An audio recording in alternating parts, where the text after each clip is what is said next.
Først velkommen til jer alle sammen. I dag har vi allerede skrevet en pressemeddelelse og omkring de forhold, der er omkring de tests, der er blevet foretaget, og der er ikke nogen, der er blevet smittet med coronavirus. Det vil jeg først nævne. Og i dag vi skulle have lavet en pressemøde klokken 13, men vi havde møde med partiformændene og vurderede situationen i dag, og de fik forklaret, hvad der skete, og jeg holdt også møde med partiformændene i går. Og efterfølgende så blev vi enige om, at alle partierne her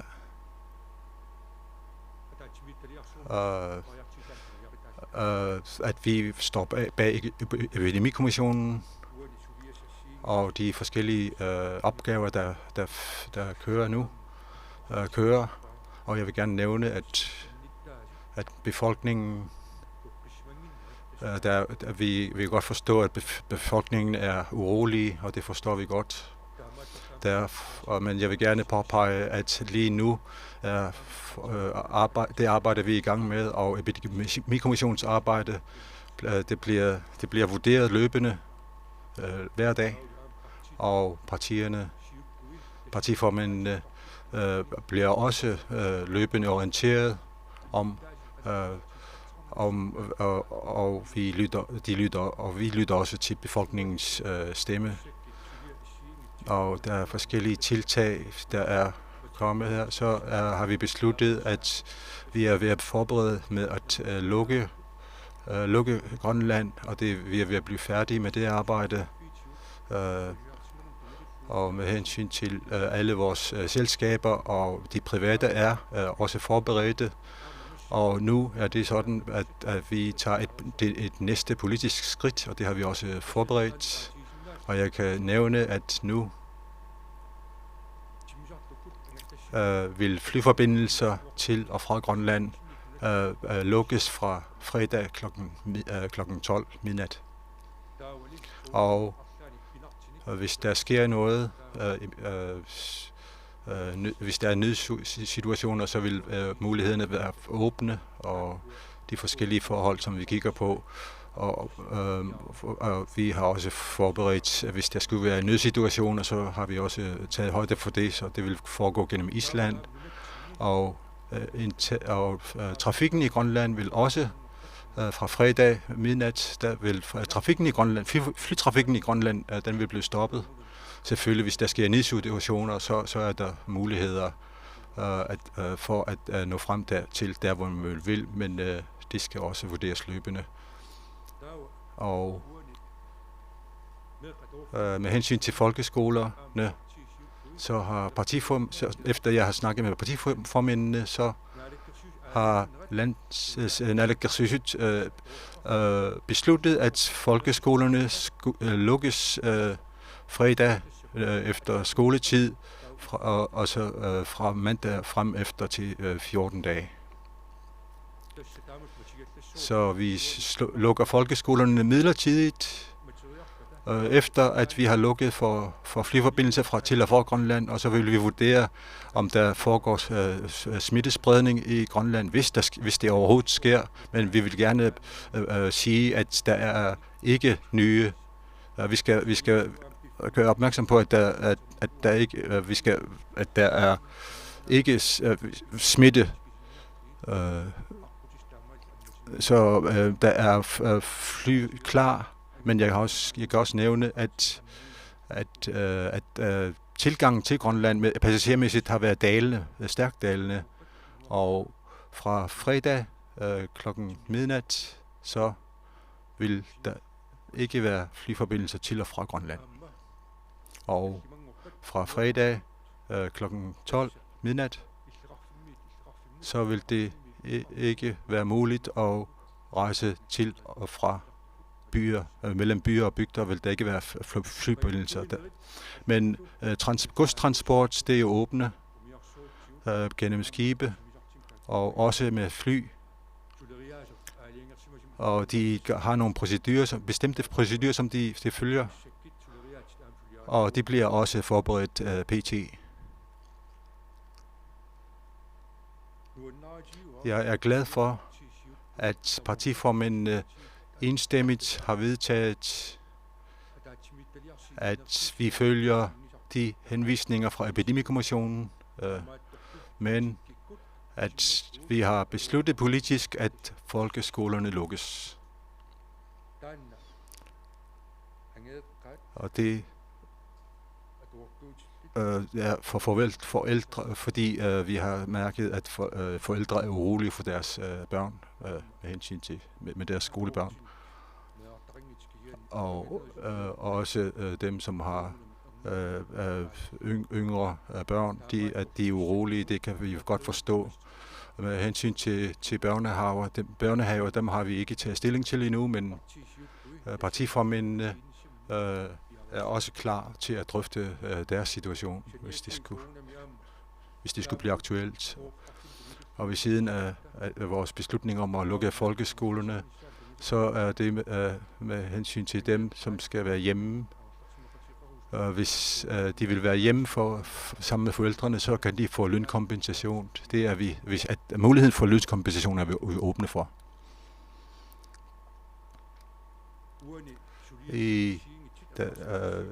Med hensyn til de forskellige vurderinger og planer, som vi har, eller opgaver, vi har, der vil jeg gerne nævne, at nogle skal lukkes. Nogle folk tænker, at det skal lukkes nu, og det er selvfølgelig forståeligt, fordi folk er urolige, men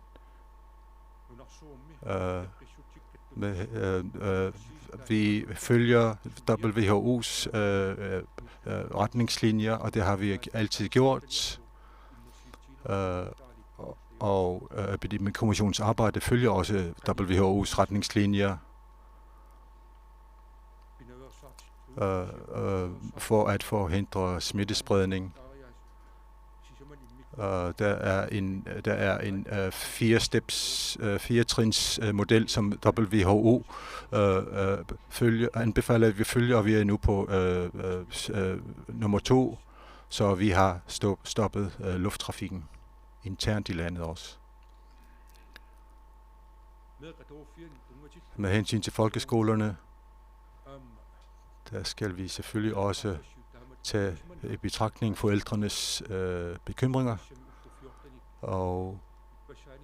Og siden i forgårs, der har folk, der er kommet til Grønland, at hver gang de kommer til Grønland, så skal de ikke blande sig i samfundet. Det har vi anbefalet, og det er ikke blevet fuldt for nogen, og derfor så har forældre også været bekymrede over det forhold. Og det er forståeligt, og derfor så vil vi gerne skærpe i samråd med partiformændene. Partiformændene har sagt, at det skal skærpes, og det er vigtigt, at det bliver skærpet, og at landstyret er enige i det forhold, eller naalakkersuisut er enige i det forhold, at man skal skærpe forholdene omkring det at have hjemmekarantæne.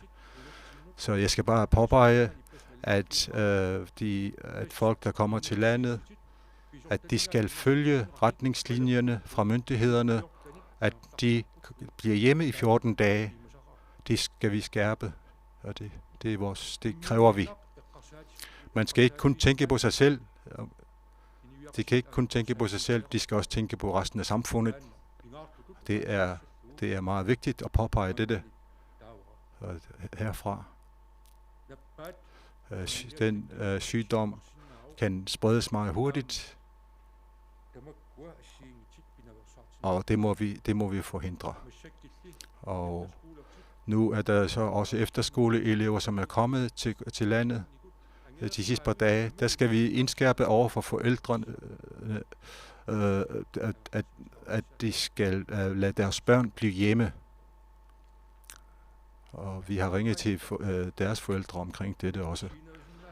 Så derved kan vi kontrollere, at der ikke sker smittespredning, og at vi kan så også følge, hvis det skulle ske, så kan vi også følge en eventuel smittespredning.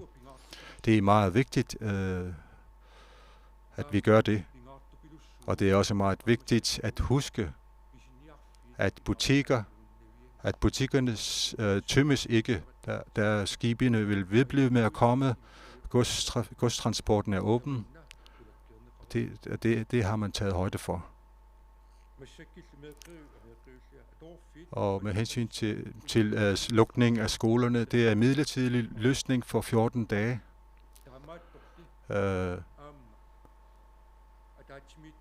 Og Epidemikommissionen har vi deres anbefalinger har vi lyttet opmærksomt til, at hvis der sker spredning i skolerne, så lukkes skolerne. Og det er også muligt, at hvis der sker smittespredning i en by eller en bygd, så lukkes byen eller bygden. Og det er også noget, som partiformændene også var enige i. Derfor er Naalakkersuisut har et godt grundlag for at arbejde, og det er jeg glad for. Og det er også meget vigtigt, at befolkningen skal føle sig rolige og følge anbefalingerne. De sidste par dage har der været stigende uro blandt befolkningen, og jeg vil gentage, at det synes vi ikke er mærkeligt, fordi når folk de kommer udefra, så hvis der er eksempler på, at folk ikke følger anbefalingerne, så skaber det selvfølgelig uro og undren i befolkningen.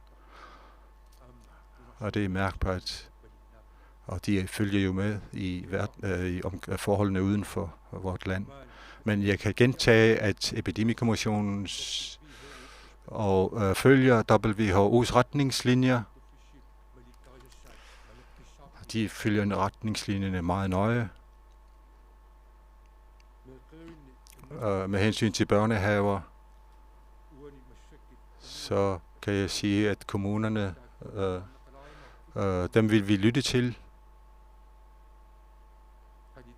og hvad de også har af krav, samtidig med at forældre, for eksempel også dem, der er ansat i politiet og sundhedsvæsenet, at deres børn sikres en nødpasningsordning. Det er også noget, som vi må tage højde for. Fordi det er meget vigtigt, at det er meget vigtigt at lytte til kommunernes budskaber i det her.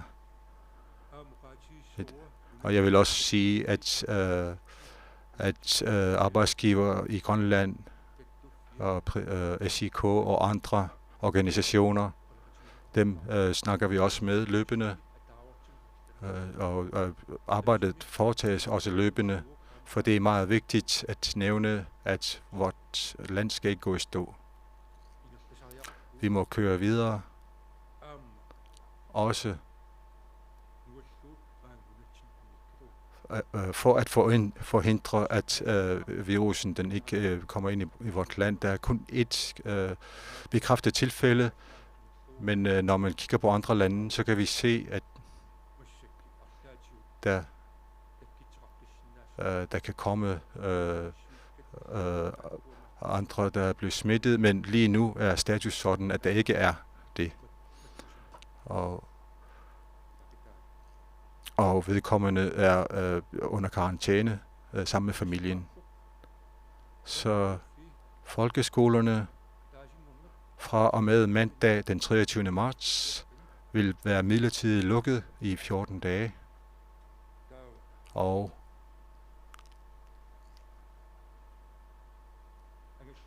med hensyn til trafik, så vil der fra midnat i fredag vil flytrafikken blive lukket. Alt flytrafik vil blive lukket.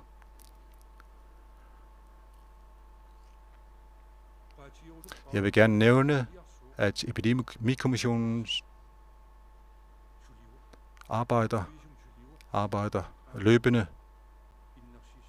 og kommer med anbefalinger løbende også. Og ved siden af dette har vi så også oprettet et sekretariat, et coronasekretariat, og de og følger nøje med fra time til time. Så derfor er det meget vigtigt at nævne, at coronavirusen er noget, som vi følger meget nøje. Det skal man ikke være urolig over, bekymret over. Og jeg vil også gerne nævne, at det er et tydeligt det er også tydeligt, at vort land er unikt, fordi selvom vi er 74 samfund, så er der muligheden for at lukke de lokalsamfundene. Det er enestående for vort land, at vi har mulighed for det, at vi er 74 isolerede steder, som kan lukkes ned en for en, hvis det er. Og til sidst så vil jeg gerne nævne, at vi hver aften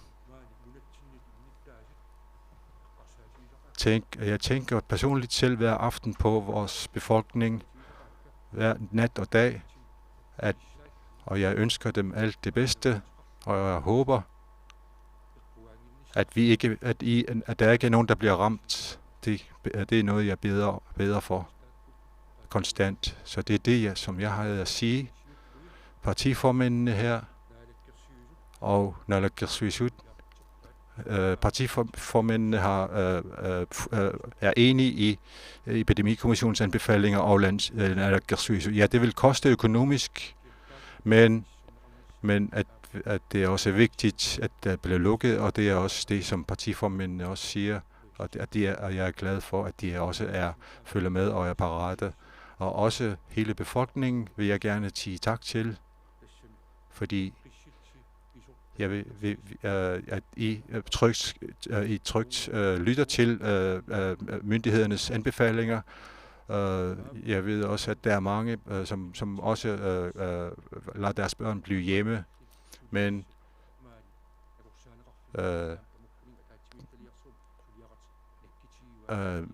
Epidemikommissionen og Sundhedsvæsenet følger udviklingen nøje. Tak. Ensine. Tak. Så børnehaverne lukkes ikke. Det er ikke kommet til det endnu. Jeg forstår, at på fredag så lukkes folkeskolerne. Har I taget højde for, hvor mange forældre, som har stillinger, som er kritiske, hvor mange børn, der er involveret i dette? Ja, lige nu det er noget, som vi kigger på lige nu. Og vi har også kommet frem til nogle... jeg kan ikke komme med det nøjagtige tal, men der skal selvfølgelig ske en lønkompensation for dem, men jeg vil gerne sige, at hvis de skal være hjemme med dem i 14 dage, så får de også lønkompensation. Det skal man ikke være i tvivl om. Jensine? Og vil det sige, at når vort land bliver lukket ned nu, hvad med de patienter, som har behov for at komme til Rigshospitalet og til sygehuse uden for landet? Hvordan sikrer I det? Jamen, det er også noget, som vi har taget højde for, og noget, som vi også forbereder os på. Og jeg nævnte før, at de informationer, og hvordan vi kan transportere dem ud af landet, det er også noget, som vi har taget højde for allerede. Og de fly, vi har også taget højde for at have fly i alle landets dele, fra Østgrønland, Nordgrønland, Midtgrønland og Sydgrønland. Der er fly, der allerede er klar til. Tak. Ja. Så fra midnat på fredag at lukkes trafik, så kan man ikke undersøge corona. Hvor lang tid, hvor ofte vil I sende de prøver til Danmark? Som nævnt før, alle disse ting, det vil blive at finde sted hver dag, så meget som vi kan. Det vil sige, at der er et fly, som flyver til Island, og fra Island så er der også et fly, som flyver til Danmark med prøverne. Hvad så med dem, der er på ferie, som har billetter fra efter fredag? Hvad gør man så ved det? Som jeg kan allerede nævne, at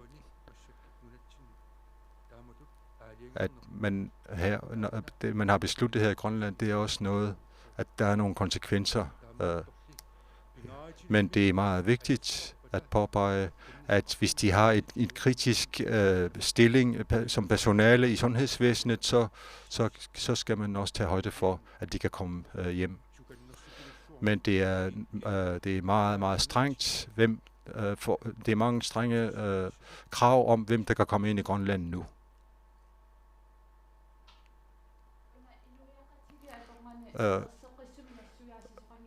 At der ikke har været ting, som man ikke forklarer befolkningen. For eksempel det at have hjemmekarantæne i 14 dage, som har været en anbefaling.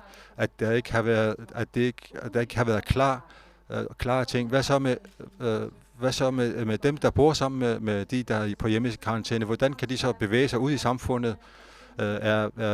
Anser man familien for ikke at være i fare?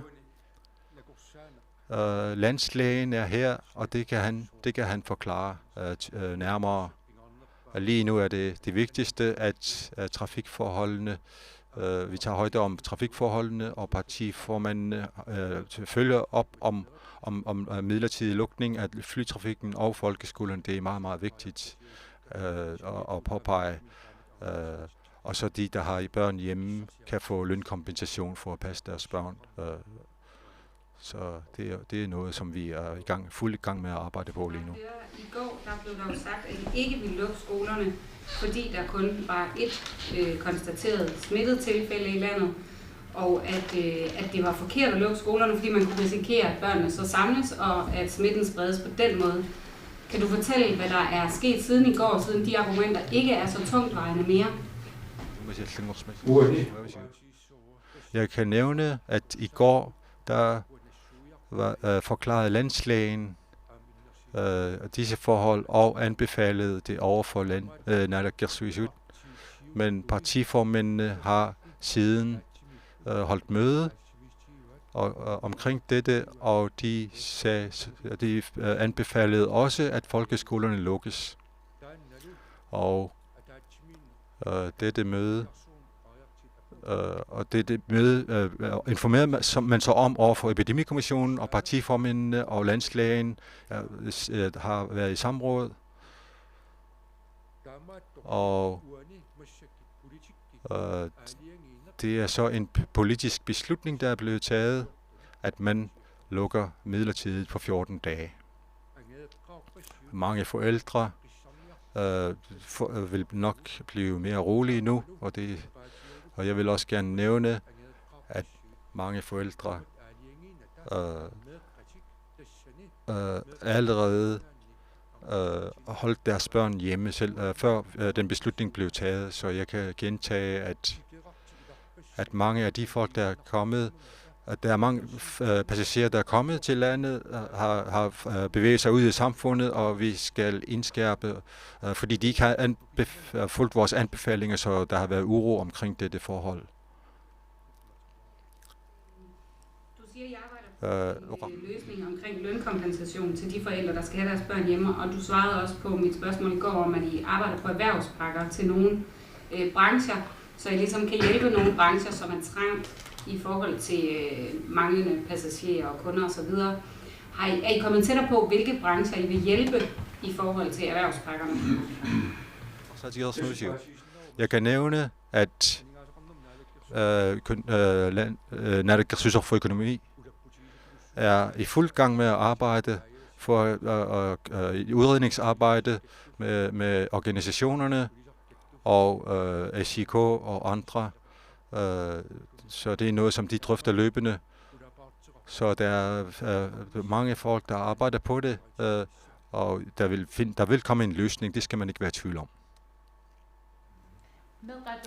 Med hensyn til folkeskolerne, når de forlader skolen på fredag, så har de 2 ugers fri. I den der periode, hvor de holder fri, er der muligheder for at opretholde hjemmeundervisning, eller skal de bare holde ferie? Lige nu, med hensyn til folkeskolen, det er noget, som vi lige har besluttet, så det er noget, som naalakkersuisoq for uddannelse vil kigge på, når hun kommer tilbage, og i tæt samarbejde med kommunerne, og det er dem, der har direkte ansvar for folkeskolerne, så det vil ske i samarbejde med naalakkersuisoq. Og i partiformændene har I møde, og har lige holdt møde, men jeg kan se, at jeres medlemmer er meget urolige lige nu. Og har I partiformændene blevet enige om at være enige omkring med Inatsisartut-medlemmer og kommunalbestyrelse? Er det noget, som vil... Det er meget vigtigt, at befolkningen føler sig tryg, og derfor så har partiformændene og jeg besluttet disse ting, og jeg håber, det vil blive godt modtaget fra vores bagland også, og de forskellige tiltag, som vi har, som er vi enige om, og vi arbejder løbende baseret på de oplysninger, som vi modtager. Så jeg regner med, at de vil arbejde, at arbejdet vil pågå under trygge forhold. Jeg vil også gerne spørge om noget andet. Nu har Air Greenland intet at arbejde, og det vil koste mange penge. Har I lavet en aftale omkring, hvordan de kan få hjulene til at køre i de 14 dage? Ja, selvfølgelig har selskabet også været enige med at neddrosle trafikken, og denne beslutning er gældende fra fredag, og den har en pris. Og med hensyn til økonomi, der vil der selvfølgelig have konsekvenser, det ved vi. Og denne beslutning, som vi har taget, er også noget, som partiformændene også har tænkt over, og at det er selvfølgelig, vi vil selvfølgelig gøre noget for at forbedre de økonomiske forhold omkring dette spørgsmål. I forhold til at lukke folkeskolerne, men ikke at lukke gymnasier og handelsskoler og andre uddannelsesinstitutioner, hvad er overvejelserne omkring det? De fleste uddannelsessteder og institutioner er det voksne mennesker, og vi vil anbefale dem om at følge retningslinjerne og anbefalingerne, og det er vi sikre på, at de gør. Vi stoler på dem, at de vil gøre det. Så at man ikke samles over 100 mennesker, og de hygiejneforhold, der kræves, de er voksne mennesker, så vi er overhovedet ikke i tvivl om, at de vil følge anbefalingerne omkring hygiejne og så videre. Så fra fredag, så vil Greenland ikke flyve længere. Hvad så med de andre trafikforbindelser? Ja, vi skal gøre noget ved trafikken lige nu. Vi skal vurdere forholdene omkring trafik mellem byer og bygder, og at man skal begrænse trafikken mellem byerne og bygderne. Og det vil selvfølgelig også blive påvirket af dette. Men jeg vil gentage, at godstransporten, den er åben, og det vil vedblive at køre, og det vil sejle. Og vi har også at man tager forbehold over for tingene. Men vi må simpelthen begrænse muligheden for, at der kommer smitte ud fra landet, så derfor så er vi lukket for trafikken. Så I vurderende løbende fra dag til dag omkring, om der sker smitte. Jeg ved, at I alle sammen har travlt, Men er det en mulighed, at at man kan få samfundet til at følge med på et bestemt tidspunkt hver dag på en hjemmeside, eller man kan sige, hvor mange mennesker, der bliver testet, og hvem der har fået svar, så folk ikke sådan går rundt og spørger omkring dette. Selvfølgelig er der forskellige skridt, vi skal tage, og informationer, som vi har givet til befolkningen. Det er noget, som vi synes er meget vigtigt, og det forhold, at de ikke har fået klare budskaber og informationer, har skabt uro i befolkningen, så vi skal sørge for, at det når ud til samfundet så hurtigt som muligt, og det er også noget, som vi arbejder på. Og jeg kan også sige, at der er skridt, som gør forberedelser, som vil forbedre situationen. Med hensyn til dette, så med forældre, som har vanskeligheder, som har svært ved at følge med, for eksempel. I nævnte jo, at det har været svært at få unge og børn til at holde sig hjemme. Har det haft... Er det fordi forældre ikke har adgang til informationer som sådan, eller hvad? Jeg vil gerne nævne, at der er mange tiltag, der foregår lige nu. Og hvordan skal jeg sige det? Med hensyn til Corona-sekretariatet i samarbejde med sundhedsvæsenet, hvordan de hurtigt kan videregive informationer omkring dette spørgsmål ud til samfundet. Kommunen har også repræsentanter, de private har også repræsentanter, Arktisk Kommando har repræsentanter, politiet har også repræsentanter i coronaberedskabet.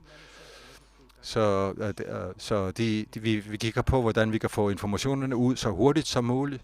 Men der vil selvfølgelig være et par individer, som vi har svært ved at nå, og det må vi også prøve på at finde en løsning på individuelt. Vi kan jo ikke sådan gå rundt og prikke folk på skulderen og sige, at nu skal du følge med her, og her er retningslinjerne. Bare lige opklarende, fordi det spørgsmål om, hvorvidt transporten mellem byer og bygder, som ikke er fly, så vidt jeg har forstået, så bliver flyene droppet mellem byer og bygder internt i landet. Men jeg forstod faktisk ikke helt, om passagertransporten også bliver stoppet. Det lød lidt som om du sagde, at det er noget, I vurderer løbende. Så indtil videre, sådan nogen som Disco Line og så videre, fortsætter de med passagerer nu? Med hensyn til Disco Line, så at vi skal prøve på at begrænse passagertrafikken også på det område. Selvfølgelig vil flytrafikken have en indvirkning på trafikstrukturen i landet.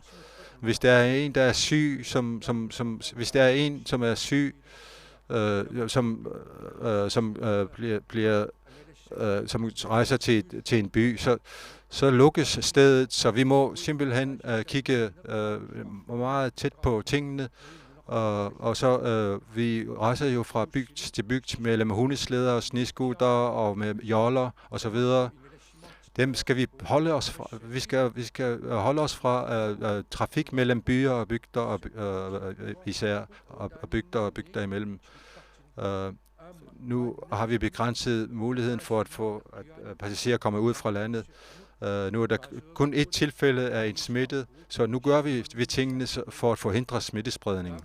Derfor skal vi begrænse passagertrafikken mellem byer og bygder, mellem byer og bygder, og det vil meget indskærpe, at det er meget vigtigt, og jeg vil opfordre stærkt til, at folk, der er kommet til landet over de sidste par dage fra Danmark og andre lande, at de bliver hjemme de næste 14 dage. Ikke kun tænke på sig selv, men I har også naboer. I har også folk, I bor sammen med i by. Vi har ældre, og vi har svagelige mennesker, og vi skal forhindre smittespredning så meget som muligt. Folk, der er i udlandet og i Danmark, hvor mange er uden for landet, som skal man skynde sig for at få dem hjem her ind på fredag. De sidste ugers tid, der har vi simpelthen bestræbt på at få så mange hjem som muligt. Og nu er der kun et fåtal efterskoleelever og FS-elever. Jeg tror, der er omkring 20 i alt. Så jeg vil gerne sige, at de fleste er allerede kommet hjem. Og jeg ved også, og jeg har også forstået, at de fleste, når de har været ude at rejse, at de følger tæt med omkring denne virus. Og de første, der kom fra Italien, de kom også de satte sig selv i karantæne, så de følger med tingene. Og det, jeg er overbevist om, de må have skyndt sig hjem. Ja, det. Jeg vil også gerne nævne og gentage, at dem, der er ankommet til landet, skal holde sig hjemme. Det vil jeg indskærpe stærkt, og det må vi kræve, at de bliver hjemme.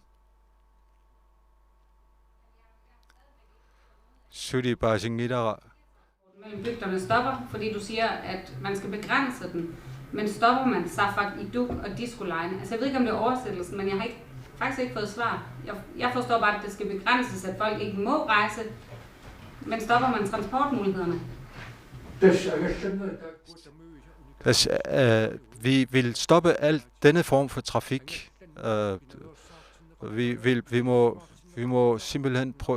Vi må simpelthen lade være med at rejse mellem byerne og bygderne. Og jeg vil gentage, at lufttrafikken har vi stoppet fra Danmark og fra andre lande fra og med fredag kl. midnat. Og den interne trafik også, det er også gældende. Der er ingen trafik. Tak. Så nu lukker vi, og det bliver gentaget igen og igen. Også trafik mellem bygder og bygder. Men det er også et spørgsmål om at stole på hinanden, og mellem partiformændene og Naalakkersuisut, at I nu styrer sammen med partiformændene. Kan vi se et scenarie, hvor der er nogen, som ikke vil følge anbefalinger og retningslinjerne,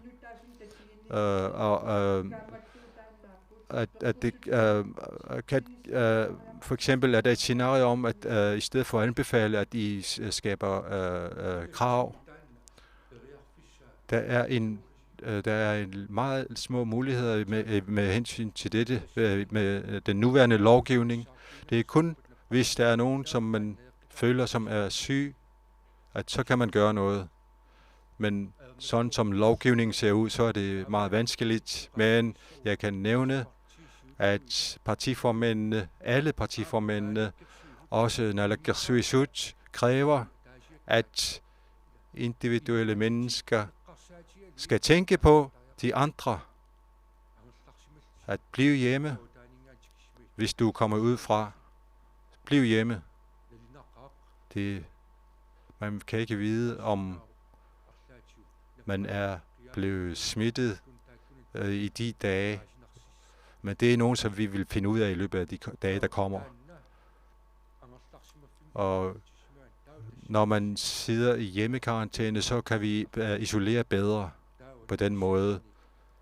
Og så tage forholdsregler derfra. Og så smittesporing. Børnehaver og fritidshjem, hvornår tager I stilling til dette? Hvad sker der? Hvad vil der ske, før I tager stilling til fritidsklubber og børnehaver? Der sker vurderinger løbende, og når vi så når til dette, så vil vi have i tæt samråd med partiformændene omkring dette spørgsmål. Amadou. Som ikke hører efter de her anbefalinger, og ikke går hjemmekarantæne, sådan som vi opfordrer meget til, så siger du også, at det kan man ikke gøre ifølge lovgivningen, før folk er erklæret syge i øjeblikket. Arbejder I på tiltag som lovændringer osv., så man rent faktisk kan gå ind og lave nogle sanktioner, ligesom man har lavet forskellige lovgivning i Danmark? Med hensyn til det nuværende situation, så må vi tage tingene der må vi vurdere tingene og indkalde partiformændene, men vi har indskærpet vores krav omkring dette. Og jeg vil også gerne nævne, at der i loven står,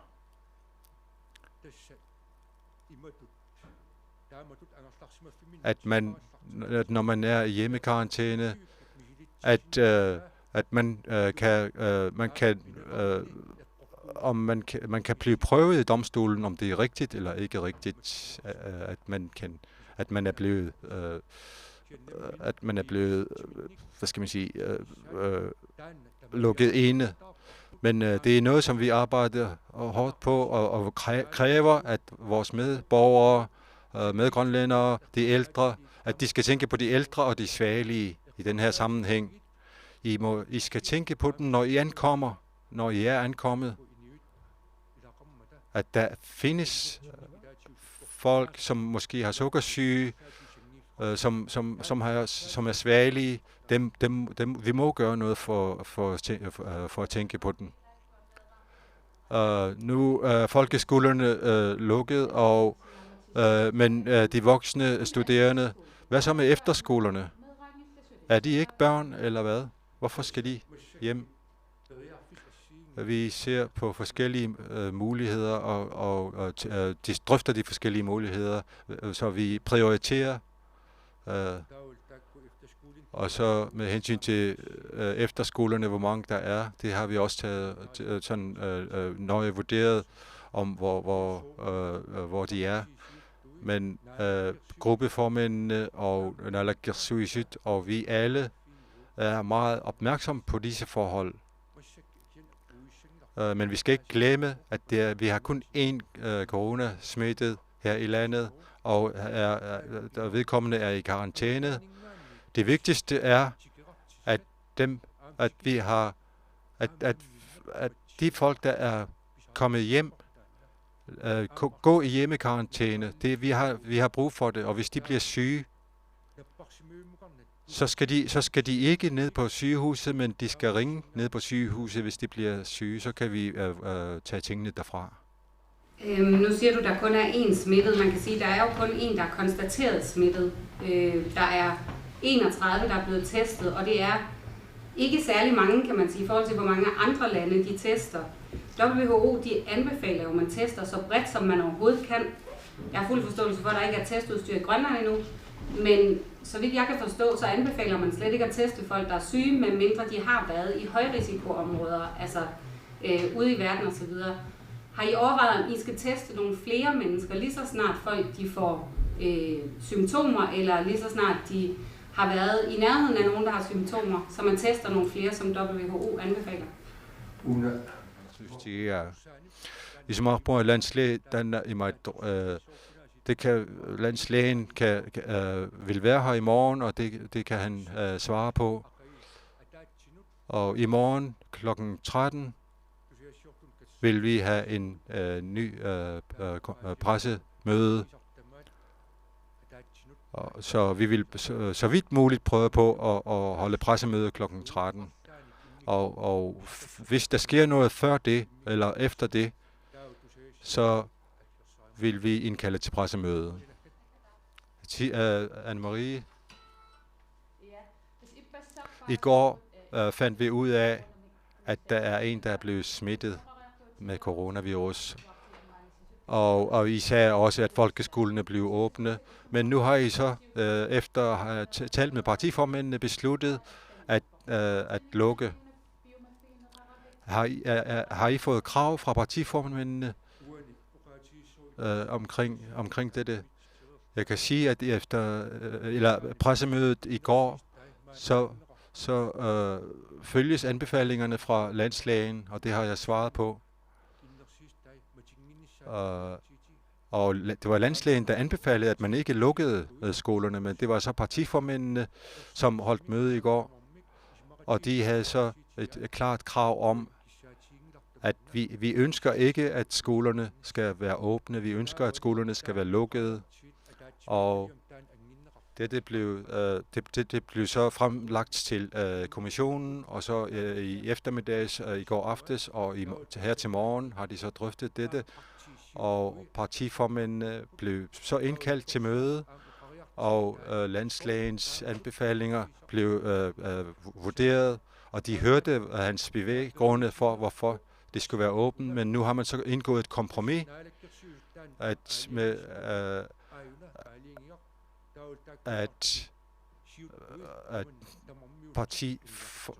partiformændene har tilsluttet sig til at denne foreløbige ordning. Så til sidst så vil jeg bare sige, at mange tak for, at I kom her, og til lytterne og til seerne. Jeg siger tak til jer alle sammen. I morgen kl. 13 holdes vi igen et pressemøde. Tak.